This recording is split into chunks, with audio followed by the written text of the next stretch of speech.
یەکێک لە پێباوەڕان دەڵێت گڵاسێک عارق لەگەڵ ئافرەتێکی گۆرانی بێژ کە ئێمە دروستی بکەین و بیخەین ناو موسڵمانانەوە ئافرەتێک گۆرانی بڵێ ئەی چ جای ئافرەتێک نەک گۆرانی پەنا بەخوا فاحیشە بکات خراپەکاری بکە لەش فرۆش بێ ئەوە هەر باسی مەکە.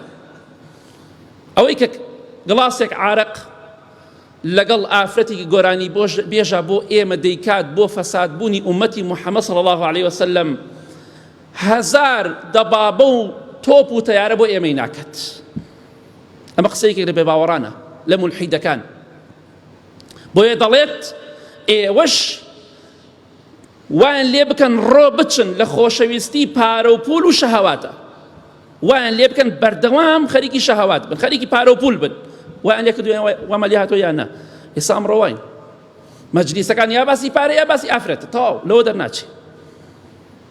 ئومەتی محەممەد صلی الله عليه وسلم کە خاوەنی شەرم و حەیا بوون هەتا سەردەمی باو باپیری ئێمەش ئەمڕۆ زۆر کەس بووە.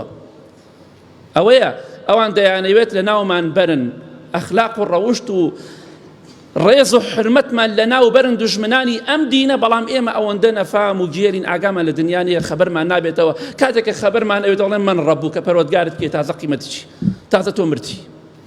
بۆیە ئەمڕۆ وریا بەرەوە. بۆیە خوشکی بەڕێزم لە هەر شوێنێک بووی پیلانی ئەوان بەتاڵ کەرەوە، خۆ داپۆشە با بتەقن، پێش هەمویان باش شەیتان دڵی بتەقێ، خۆ داپۆشە.